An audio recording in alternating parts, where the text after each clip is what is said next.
আসসালামু আলাইকুম। Hi everyone, welcome to my channel unique Tahrim cooking world. আশা করছি সবাই ভালো আছেন। আজকে আমি আপনাদের তৈরি করে দেখাবো দারুণ মজার চকলেট ব্রাউনি কেক। ছোট বড় সকলেই এই কেকটা খুব পছন্দ করবে। এই কেকটা আমি চুলায় তৈরি করে নিয়েছি। তাহলে চলুন দর্শক, দেখে নেওয়া যাক কীভাবে এই মজার কেকটা তৈরি করা যায়।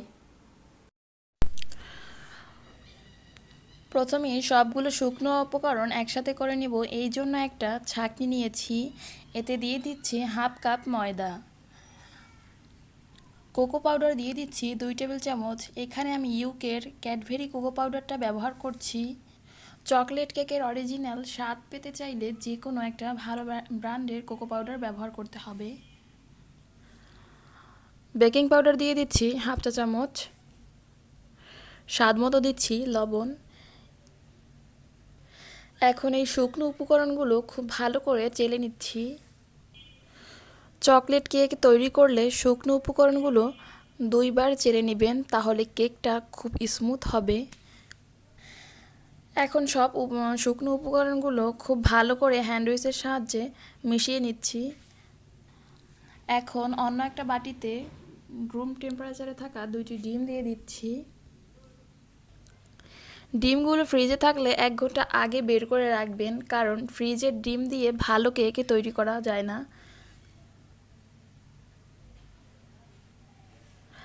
আমি এখানে 1/3 কাপ গুঁড়ো চিনি ব্যবহার করছি। আপনারা চাইলে এখানে রেগুলার চিনিও ব্যবহার করতে পারবেন। আমি চিনিটা 3 বারে ব্যবহার করছি। আমি এখানে তেল ব্যবহার করেছি 2 টেবিল চামচ। তেলটাকেও আমি 2 বার করে দিয়েছি। 8 থেকে 10 মিনিট হ্যান্ড উইচ দিয়ে বিট করে নিলে কেকের ব্যাটারটি রেডি হয়ে যাবে।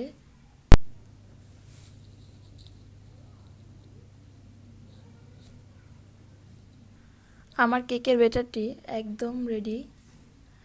এখন আমি দিয়ে দিচ্ছি আগে থেকে রেডি করার সেই শুকনো উপকরণগুলো, আবারও চেলে নিচ্ছি। চকলেট কেক তৈরি করতে গেলে এরকম 2 বার করেই চেলে নেবেন। এখন কেকের ব্যাটারের সাথে শুকনো উপকরণ খুব ভালো করে মিশিয়ে নিচ্ছি।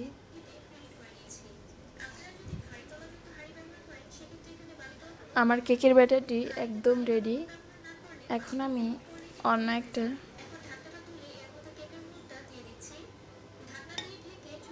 এখানে আমি কেক তৈরির জন্য 6 ইঞ্চি সাইজের পুডিংয়ের বাটিটা ব্যবহার করছি।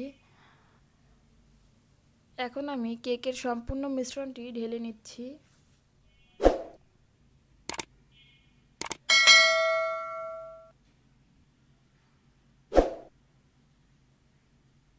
কেকের মিশ্রণটি ঢালা হয়ে গেলে এটাকে আমি একটু ট্যাপ করে নিব, যাতে এর ভিতরে কোনো বাতাস থাকলে বের হয়ে যায়। এখানে আমি কেকটা বেক করার জন্য একটা হাঁড়িতে কিছু পরিমাণে বালু এবং একটা স্ট্যান্ড বসিয়ে 10 মিনিটের জন্য ফ্রি হিট করে নিয়েছিলাম। হাঁড়িটি ফ্রি হিট হয়ে গেলে এতে আমি কেকের মোল্ডটা দিয়ে বেক করে নিয়েছিলাম 50 মিনিট। 50 মিনিটের ভিতরেই আমার কেকটা সম্পূর্ণভাবে রেডি হয়ে গিয়েছিল। 50 মিনিট হয়ে গেছে। এখন আমি কেকটা চেক করে নিচ্ছি একটা টুথপিকের সাহায্যে। দেখে নিচ্ছি কেকটা হয়েছে কি না। দেখুন আমার কাঠিটা একদম ক্লিন, তার মানে আমার কেকটা পারফেক্টভাবে হয়ে গিয়েছে। কেকটাকে আমি একটু ঠান্ডা করে নিয়েছি। এখন আমি আপনাদের দেখিয়ে দিচ্ছি কেকটা কতটা স্মুথ হয়েছে।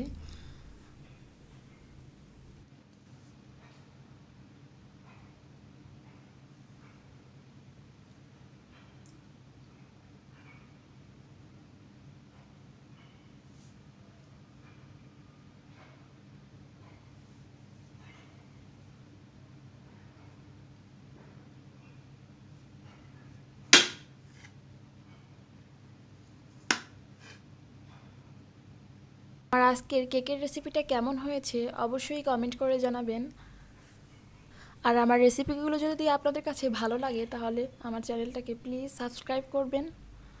আশা করছি সবাই ভালো থাকবেন। আল্লাহ হাফেজ।